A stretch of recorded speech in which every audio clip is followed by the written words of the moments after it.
Oh god, not again. We're talking about conscious defect. Can't get enough of it, right? Thank you, Mr. Conscious Defect, for watching the review and responding to it. I'm still reading all your stuff. I read Origins last week, and I'm still reading The Rondo of Theft. This is probably my last Conscious Defect review for a little while, though.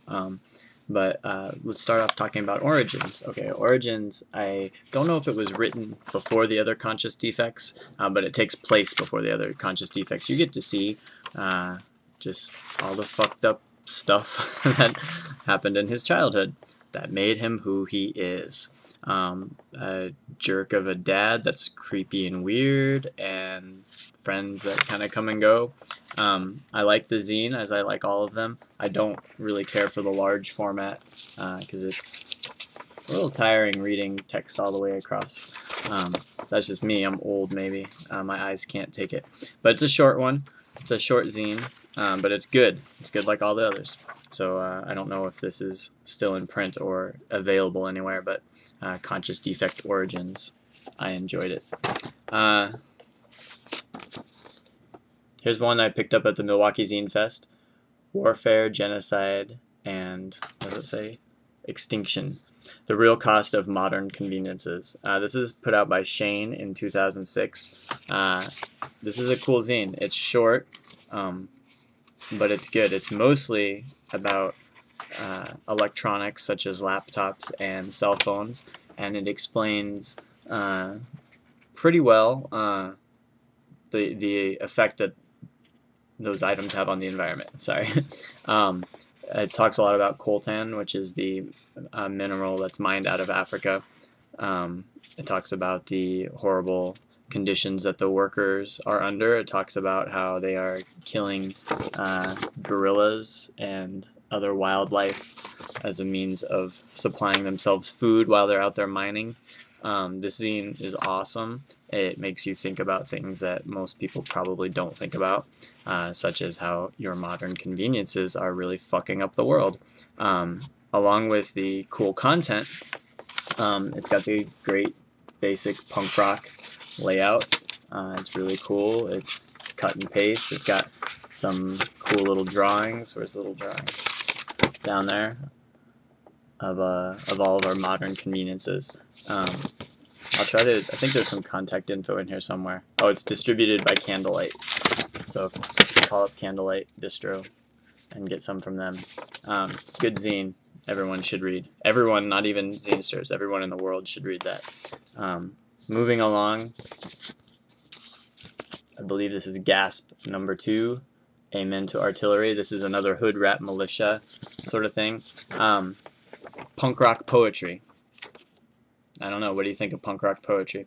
In general, I kind of hate poetry. I like to listen to it. I don't generally like to read it. This one kind of pulls it off, though. There's some good stuff in here.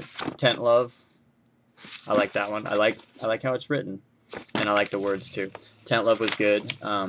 My favorite was this one by Sloth, called Piss by Sloth. And it's basically about how life is a toilet and then eventually you get flushed down. It was funny and cool and whimsical. One thing, Hood Ratters. I can't read that. I can't read that. You gotta make them copies a little darker. $10 Harry. I think it's about pinball. Not sure. So the quality is almost there. Sometimes you get low toner. What can you say? Last one, Regeneration number 6. So this is a reread for me. I got this from Ashley a year ago. I think it was put out in either January or February of '09. So I read this a long time ago, but was digging through a bunch of my old stuff and found it, so I thought I'd read it again. She has great penmanship. Sort of the comic bus style writing as far as the actual writing, the penmanship of it. The content of the writing, it's a very reflective zine. It almost seems like she did it a little bit more for herself than for us. It's sort of documentarian of this is what I've done for 4 years. A lot of stories I totally relate to.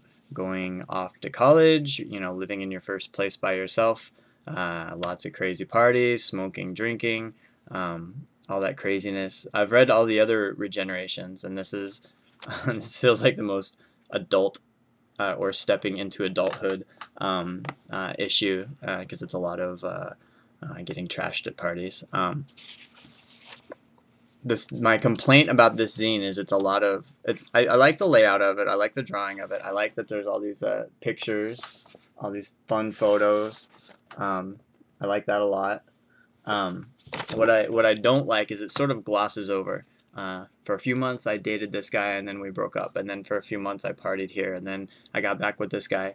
I like details. I think if you picked out any one of those stories, because Ashley's a good writer.